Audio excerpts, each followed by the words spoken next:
Hey guys, welcome back. King Dro here. Today I will be showing you one of the best areas you can meat farm on official Crystal Isles PvE. I will also be doing a playthrough on official PvE Crystal Isles, which I will be showing you some progression and at the same time helpful tips and tricks along the way to make your life easier in Ark. This area has all types of dinos here that you can find. Great sources of meat. You have jerboas and moschops and lystros, paraceratheriums, which give lots of meat. There are spinos.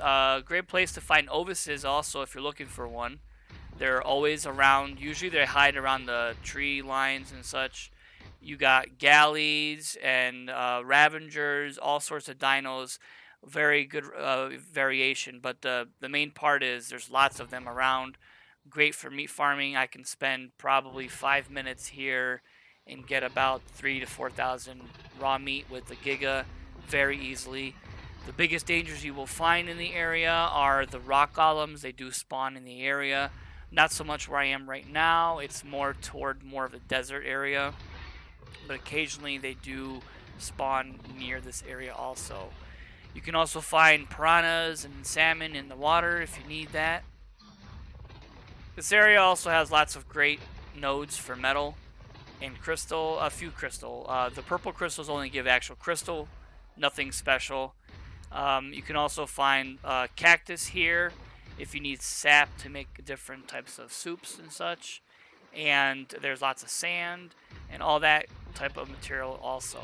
So I like to use this area because it's well rounded for other things, not just meat also.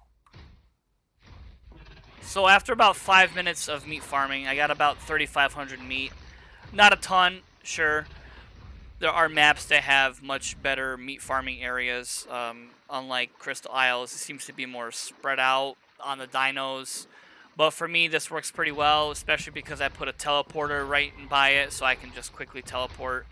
Yeah, if you don't have a teleporter, you can simply just fly to this area or something of that nature, but it works out for me pretty well. So that's all I have for you right now in terms of the meat farming, and then we'll get on to the next area that we're going to be working on.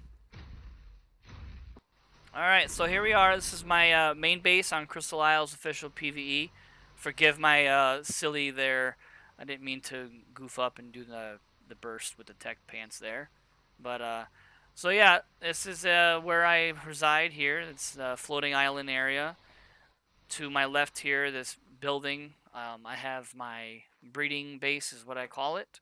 Basically, it's just an area to hold my baby dinos while they raise in a safe location with some tech troughs. Unusual kind of build, but it works. Basically, the whole base inside is got trough, cover. So over here, I have some Plant X. I like to use Plant X to protect my little dinos and such that might be in the yard. This island is very not hostile, so I don't have to worry too much. In here is my incubation room. I like to hide my air conditioners, so they're behind the stairs, and some of them are in the floor as well. I can incubate Giga eggs in there, Magmasauruses, Drakes, anything like that. This is my little flat pad I park dinos on sometimes, or the skiff. I got my transmitter and some basic dinos. I tend to pod most of my dinos. I don't have all of them out all the time to help reduce lag of server and my own lag. So I got my forge here in the back, and tech storages are great for storing extra material. And then I have my little greenhouse here, and kind of a very basic like design, but kind of nice and simple.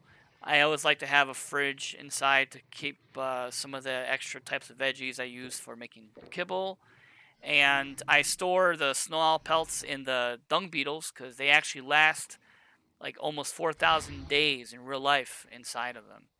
So the back side of the base here, sorry for the mess, I got like baby gigas kind of everywhere. um, but this is where my main crafting room is. I got my cryopods and I got some storage, mostly dedicated storage, my replicator, some refrigerators for some meat and stuff. Got some spiral stairs going upstairs. This is where, I got the beds and I got some small dinos, some gotchas. I don't use gotchas too often just because you have to be AFKing all the time with them. My Phoenix, 208, pretty little bird. I use them occasionally. It's mostly for looks, really. I got some more Gigas here. They're kind of in the way. I need an extra trough, so that's why I put them in here.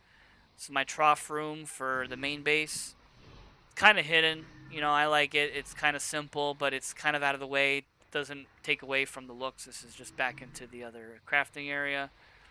So then we're going to head back out to the main area here. And that's pretty much it for the main base. So you could see this massive island. I mean, it's just big. There is a pond.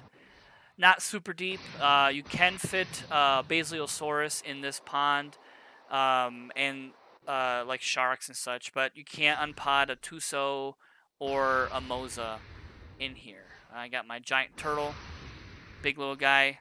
He's kind of ugly, but they are kind of cool looking too. So in this pond, you got lots of pearls, and there's also metal nodes if anyone's interested in that kind of thing.